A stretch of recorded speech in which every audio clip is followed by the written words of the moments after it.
Good evening guys. Nandito tayo ngayon sa gitna ng Kamaisan. Sa gilid pala ng Kamaisan. Sabi ko sa gitna ng Kamaisan. At tayo ay nagno-Nordic walking. So ayan ang ating outfit.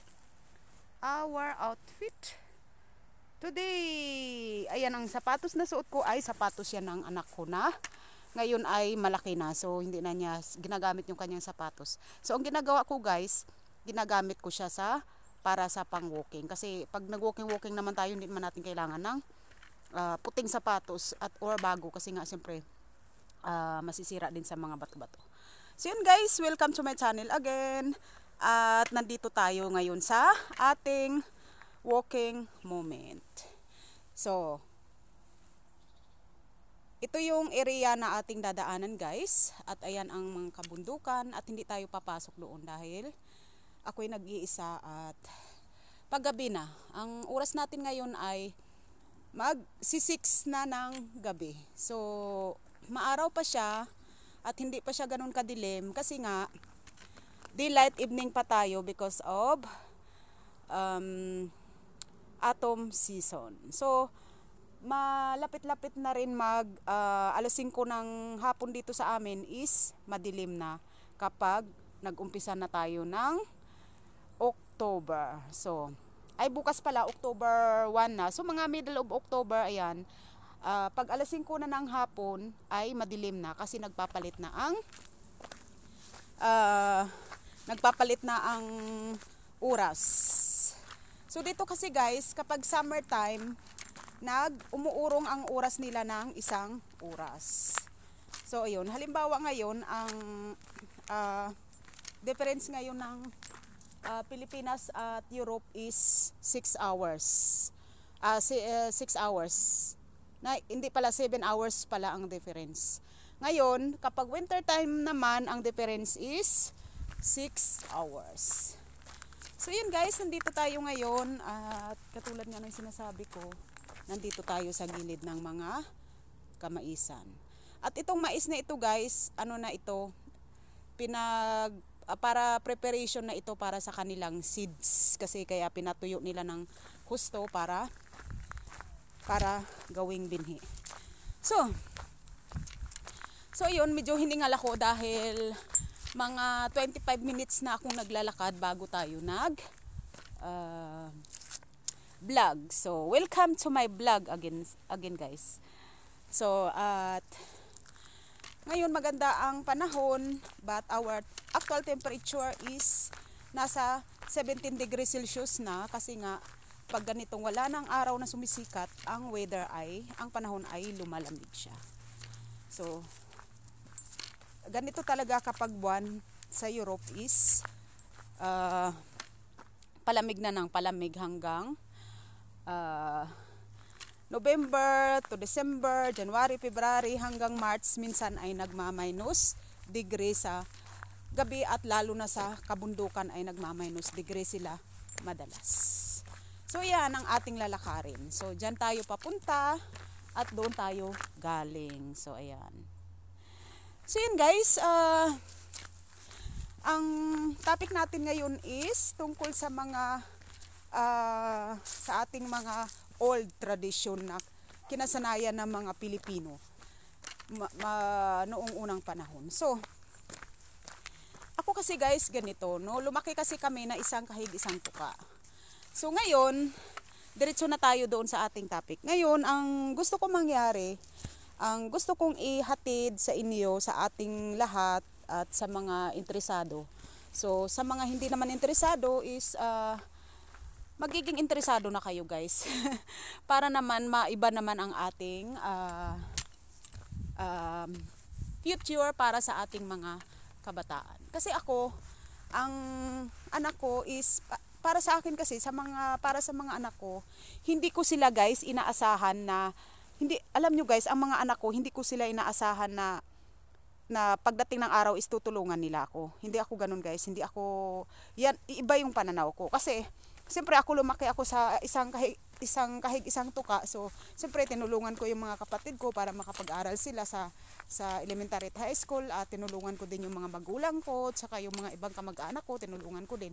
Pero guys, ang gagawin ko sa aking pananaw ngayon, dahil nga sa Europe pinanganak ang mga anak ko, so ang gagawin ko, kasi apam ang kanilang mga tatay, so apam dahil minsan na akong na-divorce. So ngayon guys, ang gagawin ko, hindi ko aasahan ang mga anak ko na tutulong sa akin pagdating ng pagtanda ko. Kasi alam niyo kung bakit. Dahil guys, ayan, pakita ko muna saglit. Ganda ng bulaklak ko ngayon. So ayan, wildflowers yan. So ako kasi guys, ang aking pananaw is mas gusto ko na makita ko yung mga anak ko na nagsisikap sila sa sarili nila para makapagpagawa sila ng bahay nila, at para meron silang magandang tirahan, at habang sila ay nagtatrabaho araw-araw ay makikita na nila ang kanilang bahay na pinapagawa nila kasama ang kanilang mga asawa at ang kanilang magiging anak. So ayun, yun ang gusto ko mangyari. Kasi ako guys, sa awa naman ng Diyos talaga, at salamat Lord Jesus na ako ay hindi pa mayaman at nangangarap na yumaman siyempre. Dahil gusto ko talagang yumaman. Bakit? Dahil gusto kong makaranas ng buhay mayaman. So nakaranas na ako ng ilang beses ng buhay mayaman. Pero siyempre iba talaga yung totoong yaman na nararanasan mo lang. Siyempre iba pa rin yun. So yun ang gusto kong mangyari guys.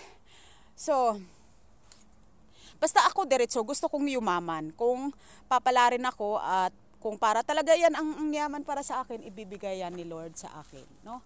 So ganun ako, diretso talaga ako, gusto kong yumaman dahil gusto ko marami pa akong gustong bilhin sa buhay, at gusto ko marami akong matulungang mga estudyante na naghihirap. At bakit guys gusto kong yumaman? Dahil gusto kong ikutin ang buong Pilipinas at isulong ko ang family planning. Kasi iyan ang ginagawa ng buong Europe. Kaya wala silang masyadong maraming anak dahil gumagamit sila ng family planning. So yun, kaya ang Europe, karamihan sa kanila is mayaman, kagaya ng Switzerland, Austria, Hungary.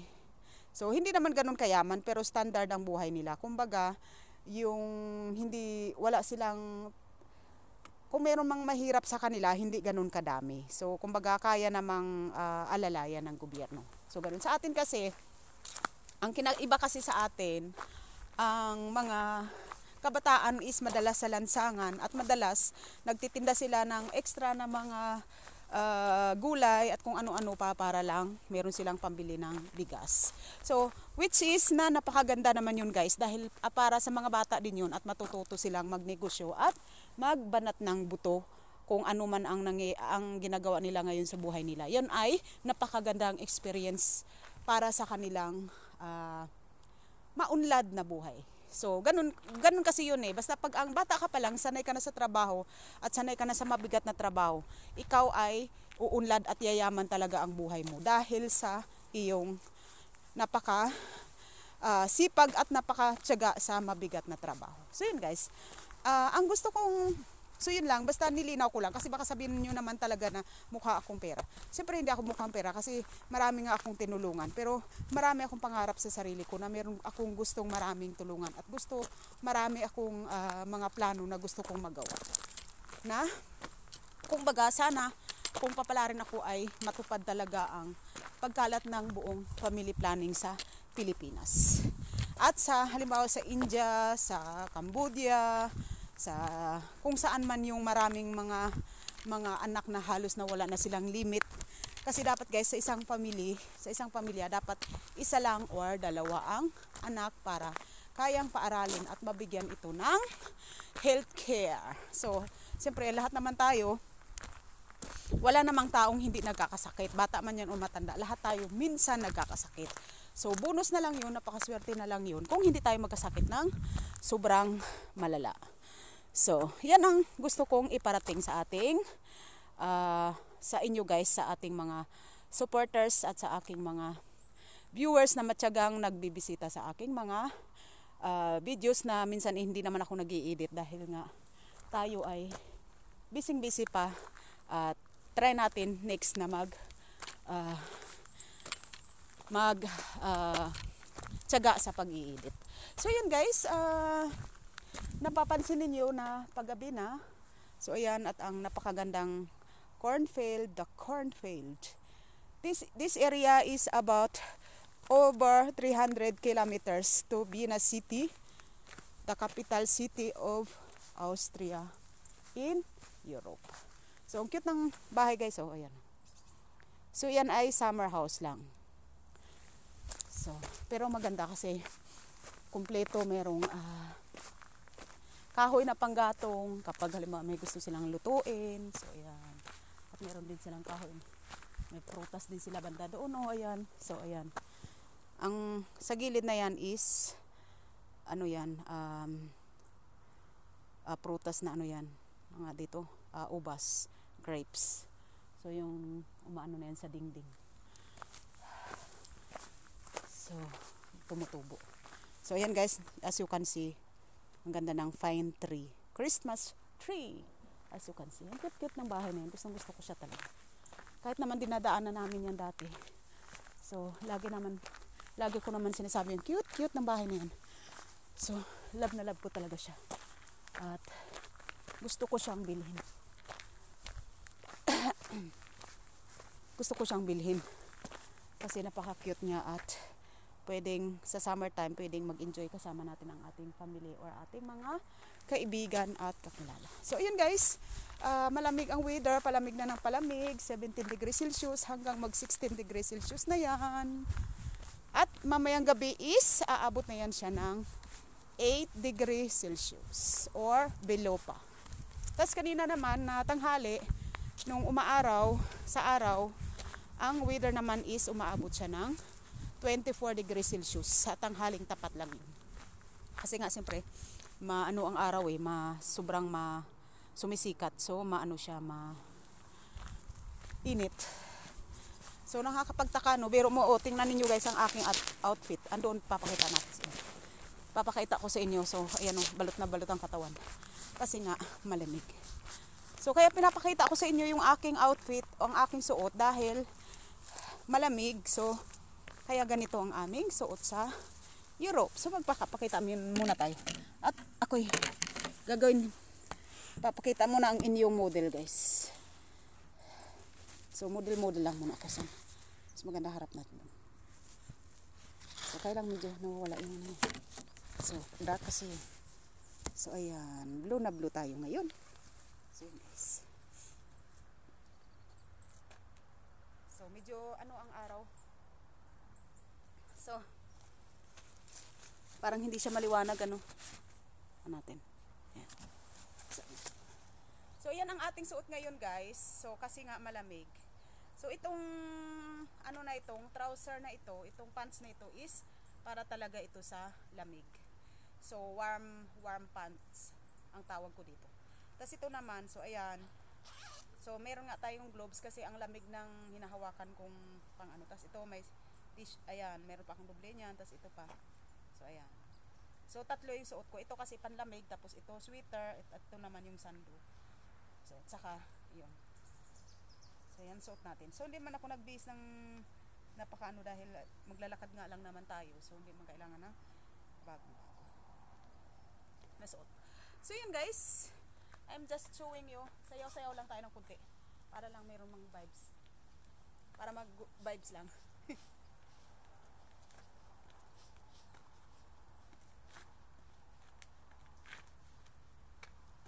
Parang may binibinta yata. Hindi. Kasi akala ko may binibinta na lupa dun. Kasi meron ako nakitang nakasulat.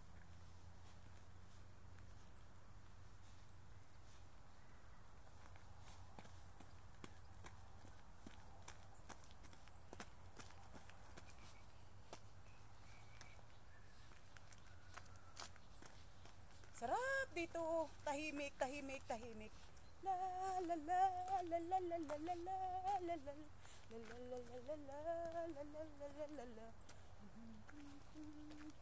Sarap dito guys talaga, maaliwalas, tapos tahimik. So pwede kang wala lang, pwede kang sumayaw, pwede kang kumanta, Pero siyempre may mga dumadaan din dito yung mga nagwo-walking sila. Ganyan, nag-Nordic walking or nagja-jogging. So isa pa.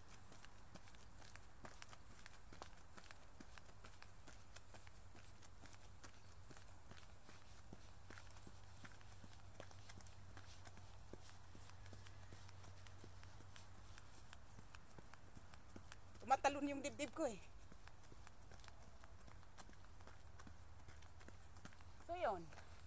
So yun guys. Para lang maiba naman.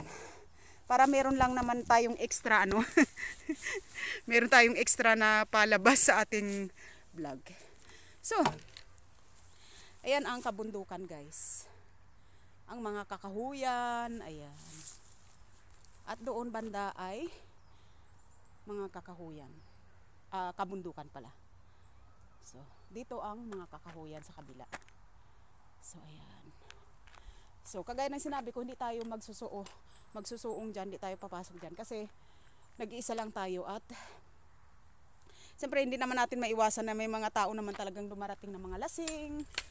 So, hindi natin alam kung ano nang isip ng mga tao. Kaya, mag-ingat lang tayo guys, na huwag tayo kung kayo man dyan ay naglalakad-lakad, mag-ingat kayo. Kasi, marami na ngayon sa balita kung ano-ano na mga nangyayari sa mga kababaihan natin, dahil lalo na yung mga kabataan. Kasi lalo na yung sa TV Patrol na panood ko, yung 18 years old na nakipag-meet siya doon sa kunyari seaman, tapos nakawig lang pala yung lalaking yun, 43 years old, tapos niloko niya lang pala yung 18 years old. Tapos ang ginawa, ano pang ginawa niya, Diyos ko po Lord, ayaw ko na lang ikwento sa inyo, pero sigurado ang iba dyan na panood ninyo sa balita. Kaya alam nyo guys, mag-ingat talaga kayo. Mag-ingat talaga mga kababaihan, at kung lumabas man kayo, huwag kayong makipagkita doon sa mga hindi ninyo kakilalang lalaki. Kasi alam nyo guys, hindi lahat ng lalaki mapagkatiwalaan. Lalo na kung isang beses lang palang ninyo nakita at yung lalaki na nakikipag-chat pa lang sa inyo. So huwag ninyong gawin yan. Lalo na kung walang profile picture, huwag ninyong i-meet ang mga lalaki niyan. Kasi kahit anong lahi pa yan, dahil hindi ninyo sigurado kung ano talagang pagkatao niyo. At kung ano talaga ang pakay sa inyo. The best is, pag na-inlove kayo sa kanilang message, hindi i-meet ninyo pero kasama ang inyong mga kapatid na lalaki. 3 kayo or 4 para sigurado, no? At kung mga nanliligaw man dyan sa inyo, lalo na sa mga kabataan, huwag matigas ang ulo ninyo. Paakyatin ninyo sa bahay ang mga nanliligaw sa inyo para sigurado. Kasi para naman yan sa inyong kabutihan at sa inyong kaligtasan. Dahil alam nyo, masarap ang buhay guys. The life is very short and very beautiful. Kahit na anong hirap na, kagaya ng sinabi ko kanina na Camilo kaysa sa isang kahig isang tuka. At napakaswerte na lang na nakatulong ng malaking bagay ang aking mga pinsan na tinulungan nila ako dito sa Austria para makapag-trabaho. So, kaya sobrang malaking tulong talaga yun. Kagaya ng sinasabi ko guys, malaking tulong ang ginawa nila. Pero dapat kahit saan man tayo, sa abroad man tayo or sa Pilipinas, dapat tayo mismo tulungan natin yung ating sarili na magtrabaho tayo at magtagal tayo sa ating trabaho. Kasi guys, kahit tulungan tayo ng ating mga kamag-anak or ating mga pinsan or ating mga kaibigan or ating mga amo, kung tayo ay magtamad-tamad, magtinamad sa buhay, hindi rin tayo uunlad. So mas maganda talaga na tulungan natin ang ating sarili. Ibig sabihin, magtanim tayo, magtinda, magluto at itinda, or kahit anong klaseng trabaho, basta magtiyaga at huwag agad-agad sumuko at huwag agad-agad magreklamo. Kasi lahat tayo guys ay nagbabanat ng buto para tayo ay mabuhay at makaraos sa ating pang-araw-araw na bayaran. So ganun yan. So, pero syempre meron naman talagang iba na swerte, kagaya ni Manny Pacquiao, sobra talaga silang mayaman. Chris Aquino, sila Sharon Cuneta, so sila Marian Rivera, yan sila Ivana Alawi, yan mga yan ay talagang malapit na magbilyonaryo kasi sila talaga ay sinuwerte. At kagaya nga ng sinasabi ko, may tao talaga na lapitin sila ng swerte. So ayun guys, at sana ang aking vlog na ito ay makapagbigay sa inyo ng aral at good vibes, kasi gusto ko maging masipag kayo mag-exercise, maging masipag kayo maglakad-lakad, magunat-unat ng katawan para hindi tayo tumaba ng husto at para hindi tayo bugnutin. Thank you guys. Have a nice day everyone and God bless. Thank you. Bye guys. Bye. So patay na natin at ayaw mapatay kasi mayroong akong gloves. So ayan. At ayaw natin itong hindi natin ma-off.